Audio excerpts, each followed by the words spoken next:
نحمده ونصلي على رسوله الكريم أما بعد قال الله تعالى أعوذ بالله من الشيطان الرجيم بسم الله الرحمن الرحيم يا أيها الناس اتقوا ربكم الذي خلقكم من نفس واحدة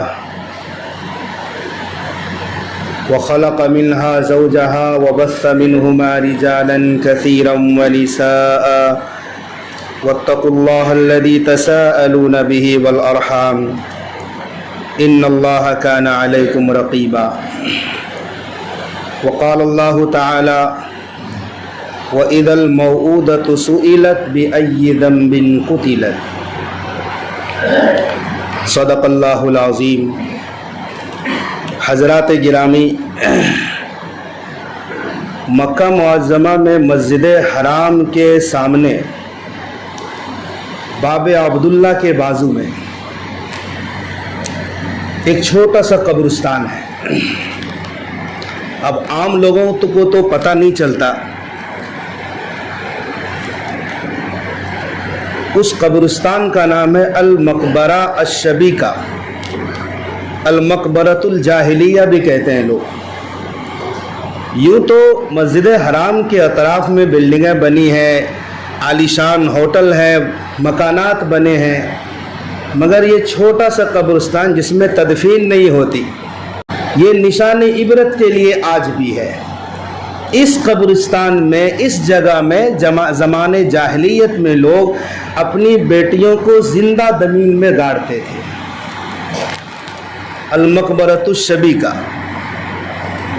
عرب کا یہ مکہ مکرمہ کا خصوصاً یہ کلچر ہو گیا تھا کہ اگر لڑکی پیدا ہوئی تو زندہ دفن کر دینا ہے۔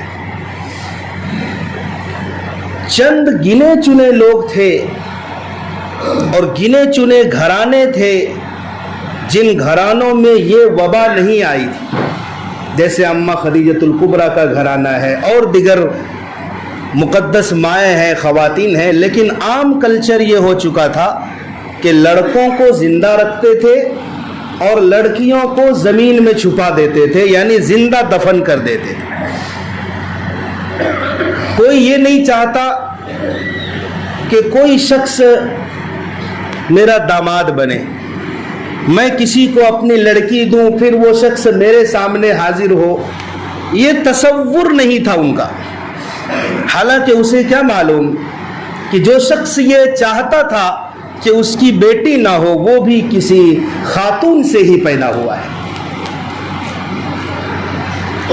ٹھیک اسی طرح وہ صورت تو نہیں ہے، لیکن آج بھی معاشرے میں یہ وبا ہے، بھلے اس کا نام الگ دے دیا گیا ہو۔ بچہ یا بچی مادر رحم میں ہے اور ماں باپ کو پتہ چل گیا کہ اگر بچی ہے تو حمل ضائع کروا دیتے ہیں۔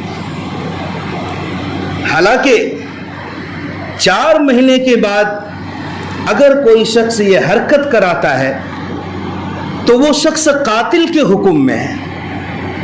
قرآن کریم نے قیامت کی علامتوں کے بارے میں اذا الشمس کورت، جب سورج بے نور ہو جائے گا، ستارے جھڑ جائیں گے اور 10 ماہ کی گابھن اونٹنیاں چھوڑ دی جائیں گی، علامات قیامت کی آیات کے بیچ میں وَإِذَا الْمَوْءُودَةُ سُئِلَتْ بِأَيِّ ذَنبٍ قُتِلَتْ کا ذکر کیا کہ جب زندہ درگور کی ہوئی بچیوں سے پوچھا جائے گا بتاؤ تمہیں کس جرم کی پاداش میں دفن کیا گیا، تمہیں قتل کیا گیا۔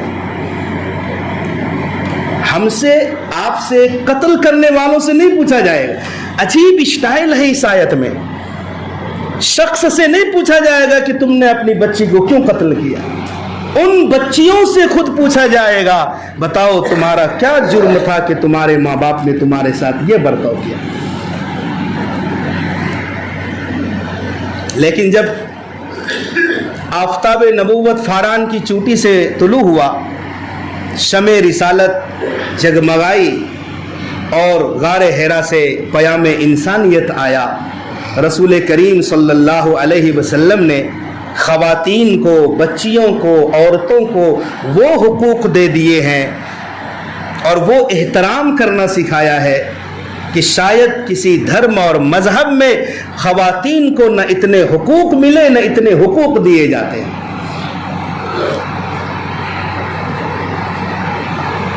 چنانچہ محفل رسالت لگی ہوئی ہے.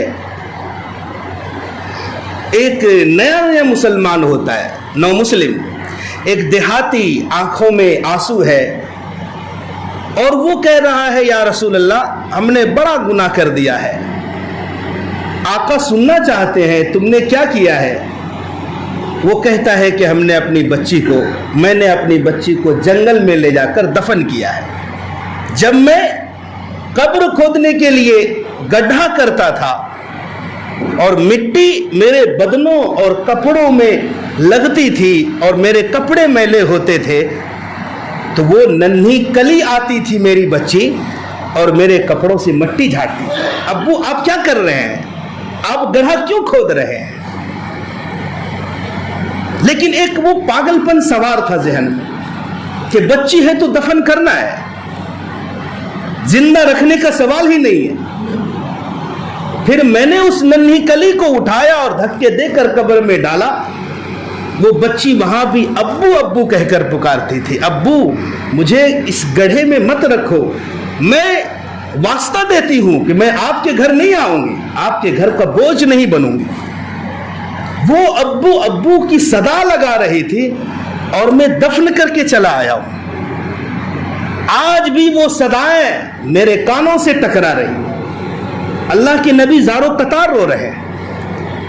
یہ کسی ایک کا واقعہ نہیں ہے, ایسے سینکڑوں واقعات تھے دور صحابہ اور دور جاہلیت میں.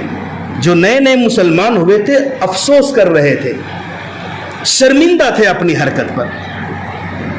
پیارے آقا روتے جا رہے تھے, واقعہ بار بار سننا چاہ رہے تھے, لیکن پھر وہی اصول بتایا کہ چونکہ تم نے دامن اسلام کو تھاما ہے, اسلام قبول کر لیا ہے اور اسلام قبول کرنے کی برکت سے پچھلے تمہارے سارے گناہ معاف ہو گئے, اب اسرے نو اچھے اعمال کرتے رہو. جس معاشرے میں لڑکیوں کو زندہ درگور کیا جا رہا ہو, اس معاشرے میں آقا فرماتے ہیں مجھے دنیا میں 3 چیزیں محبوب ہیں. نمبر 1 خوشبو لگانا, نمبر 2 عورتیں, اور نمبر 3 جعلت قرۃ عینی فی الصلاۃ, میری آنکھوں کی ٹھنڈک نماز میں رکھی گئی.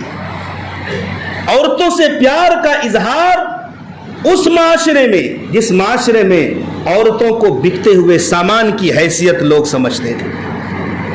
عورتیں بکی جاتی تھیں. جب وراثت تقسیم ہوتی چند بھائیوں میں, عورتیں بھی وراثت کی طرح تقسیم ہوتی تھی.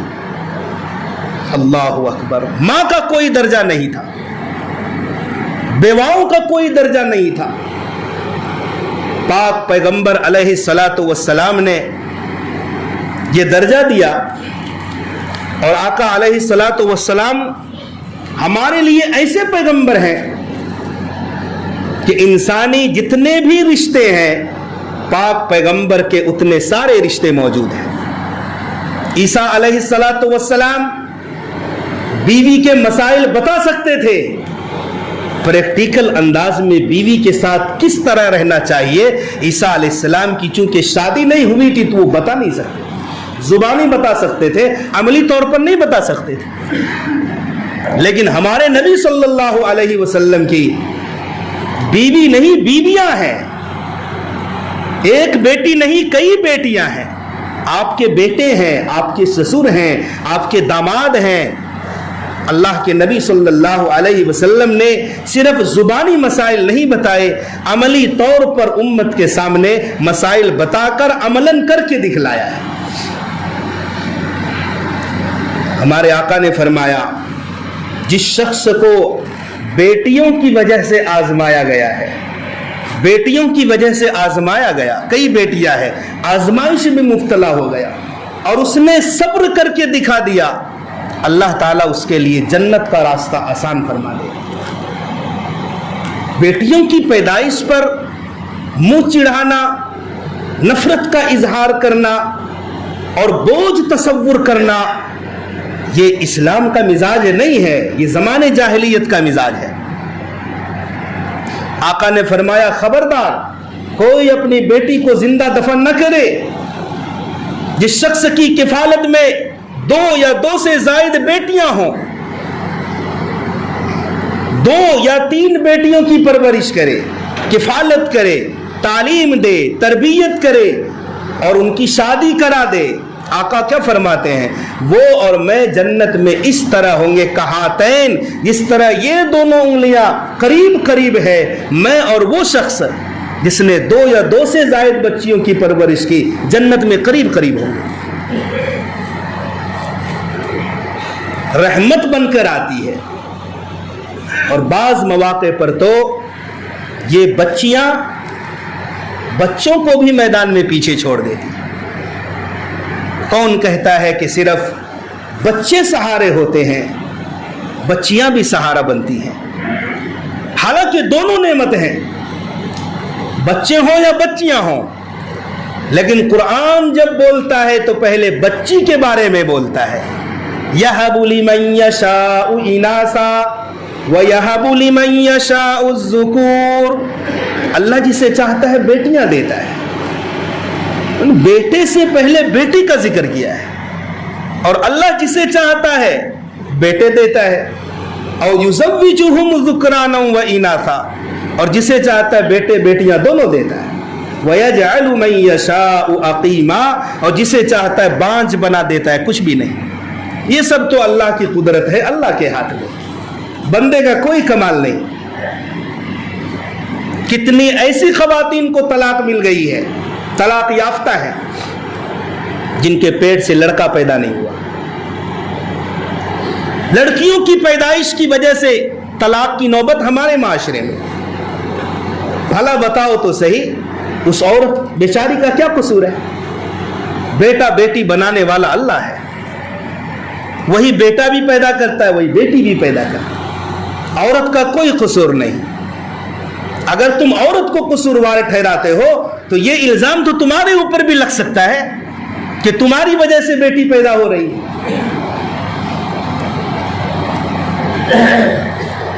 پھر جب یہ بہن کے کردار میں آتی ہے، اسی بیٹی کو بہن بھی بننا ہے، تو بہنوں کی بھی وہی کفالت ہے۔ جس نے 2 بہنوں کی کفالت کی، اللہ تعالیٰ اس کو بھی جنت میں داخل کرے گا۔ خصوصاً وہ بہنیں جو طلاق کے بعد یا بیوہ ہو جانے کے بعد تمہارے گھروں کی طرف لوٹ آئی ہے، اور تمہارے علاوہ اس کے لیے کوئی چارے کار نہیں، کوئی سہارا نہیں، ایسی بہنوں کی کفالت تمہارے ذمہ ہے۔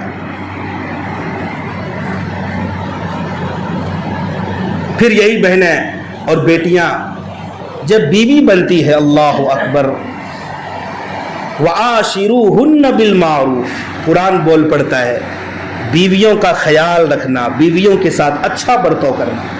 بیوی کی طرف سے اللہ لڑائی لڑ رہا ہے تم سے، سنو، ملک کا وزیر اعظم، صدر مملکت کا سربراہ کسی کی سفارش کر دے، ذرا اس کا خیال رکھنا، لوگ سہم جائیں گے، بھائی وہ ملک کا وزیر اعظم کہہ رہا ہے، صدر نے کہا ہے، ذرا اس کا خیال رکھنا۔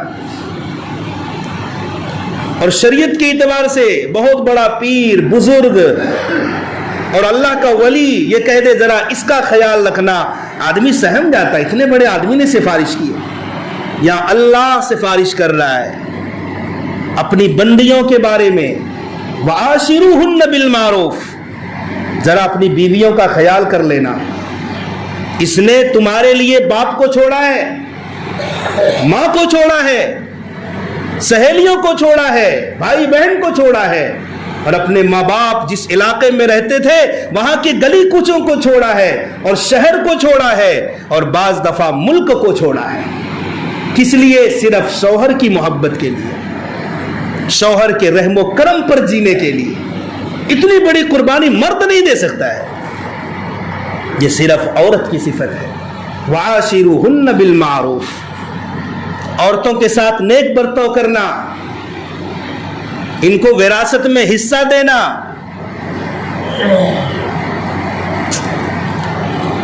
وراثت جس طرح لڑکے کا حق ہے باپ کی موت کے بعد کہ لڑکا وارث بنتا ہے, جائیداد میں حصے کا وارث بنتا ہے, ایسے ہی لڑکی بھی وارث بنتی ہے. یہ سوچ اور اس غلط فہمی کو ذہن سے نکالنے کی ضرورت ہے.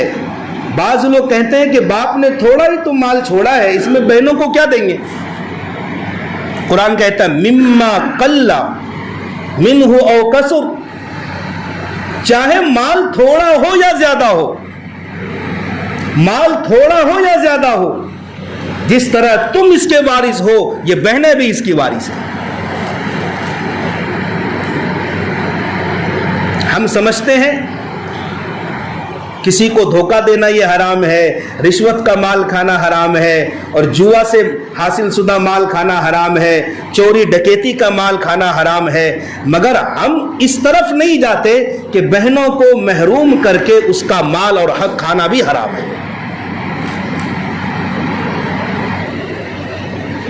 صرف نماز سے ہم بچ سکتے ہیں, ہماری نماز ہمیں بچا سکتی ہے, روزے, صدقات, حج, عمرے اور نفلی عبادات سے ہم نجات پا سکتے ہیں. جبکہ معاملات سب سے بڑا مسئلہ ہے ہماری شریعت کا. 75% معاملات ہیں ہمارے دین میں, 25% عبادات ہیں. ہم نے بہنوں کو محروم کر دیا ہے. تو مال کم ہو یا زیادہ ہو, بہنیں ہمارے مستحق ہیں. ہم مسائل معلوم کر کے بہنوں کو ہم خود دیں. بعض لوگ انتظار میں رہتے ہیں کہ بہنوں کی طرف سے کچھ مطالبہ ہی نہیں, ہم کیسے دیں گے. آپ تو لے جا کر کے آپ بتاؤ, آپ کا اتنا حق ہے, آپ لے لو. بیوی کو مرد کے لیے لباس کہا ہے, انتم لباس لکم, کہ تم بیویوں کے لیے لباس ہو, بیوی تمہارے لیے لباس ہے. بعض مرتبہ تو اتنی سمجھدار خواتین ہوتی ہے کہ مردوں کی ٹینشن بالکل فری ہو جاتی ہے, سر کا بوجھ ہلکا ہو جاتا ہے.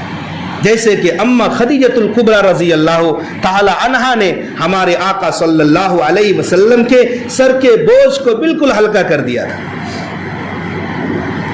کیا آپ غار حرا میں تھے, پہلی مرتبہ سید الملائکہ جبرائیل علیہ السلام کو آپ صلی اللہ علیہ وسلم نے دیکھا تھا, اور پہلی وحی نازل ہوئی تھی اقرا بسم ربک الذی خلق, 5 آیتیں, جس کی وجہ سے آپ صلی اللہ علیہ وسلم کو بخار آ گیا تھا, آپ کے اوپر لرزہ طاری ہو گیا تھا, آپ کانپ رہے تھے گرمی کے موسم میں, اور آپ کو ایسا محسوس ہو رہا تھا کہ آپ کی جان چلی جائے.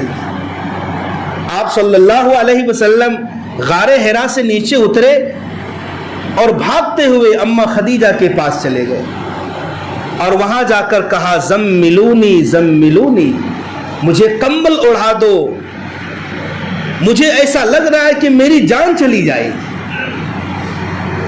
بتاؤ اما خدیجہ کے علاوہ کوئی اور دوسری عورت ہوتی تو واویلا مچا دیتی, محلے والوں کو بلا لیتی, پڑوسیوں کو بلا لیتی, ایک ہنگامہ کھڑا ہو جاتا.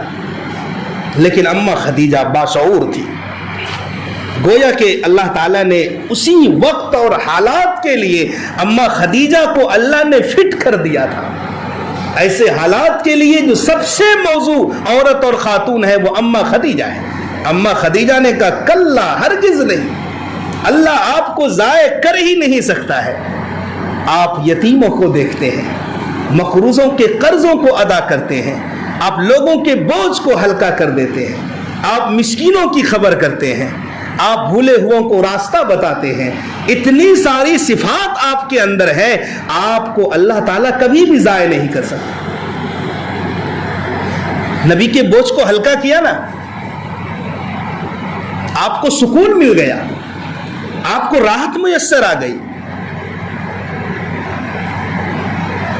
بعض خواتین اور بعض بچیاں اتنی تیز ہوتی ہے کہ مردوں کو پیچھے چھوڑ دیتی ہے. عورتوں کے جتنے مسائل ہیں اکثر مسائل والی جو احادیث ہیں وہ سیدہ حضرت عائشہ رضی اللہ تعالی عنہا کی مرویات ہے. آپ اللہ کے نبی کی زوجیت میں داخل ہوئی تو کم عمری تھی. اتنی عمر تھی جتنی عمر میں بچیاں مدرسے میں اور مکتب میں پڑھتی ہیں. نبی کی زوجیت میں داخل ہوئی, آپ سے علم سیکھا, قرآن کا حفظ کیا, احادیث کو اپنے سینے میں ضبط کیا. تقریباً 200 تلامذہ تیار کیا اما عائشہ نے, 200 شاگرد. ہر شاگرد اتنا کمال رکھتا تھا کہ ایک ایک ملک کے لیے کافی تھا, ایک ایک ملک فیض یاب ہوتا تھا.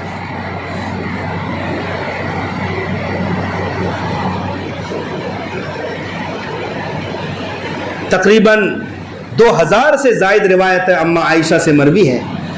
آپ صلی اللہ علیہ وسلم کو جو روضہ بنا ہے آپ کی وفات کے بعد اما عائشہ کے حجرے میں, اللہ کے نبی کا جب وصال ہوا صحابہ بے چین ہو گئے کہ نبی کی قبر مبارک کہاں بنائی جائے. اس وقت حضرت ابو بکر صدیق نے کہا کہ میں نے ایک روایت اللہ کے نبی سے سنی ہے کہ نبی کا جہاں وصال ہوتا ہے قبر بھی وہیں بنتی ہے. تو جب یہ روایت بیان کی حضرت ابو بکر صدیق نے تو سب کے مشورے سے اللہ کے نبی کی قبر کہاں بنی؟ اما عائشہ کے حجرے میں. یہ بھی ایک حکمت ہے. دیکھو نبی کی ایک چہیتی بیٹی ہے حضرت فاطمہ. فاطمہ کو ہر مسلمان مانتا ہے, کسی بھی شعبے سے تعلق رکھتا ہو, بظاہر مسلمان ہو اندر سے کچھ بھی ہو.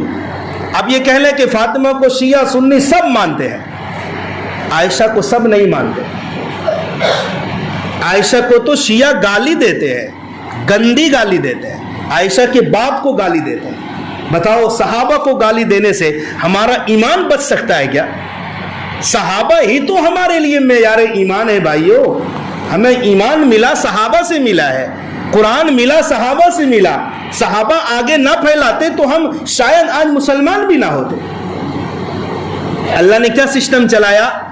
نبی کی قبر کو اما عائشہ کے گھر میں دے دیا کہ تمہارے مدینے کی حاضری اس وقت تک قبول نہیں جب تک اما عائشہ کے حجرے پر نہ پہنچو گے جہاں نبی مدفون ہے, تاکہ دونوں طرف کا پلہ برابر رہے, فاطمہ والا پلہ بھی اور حضرت عائشہ والا پلہ بھی.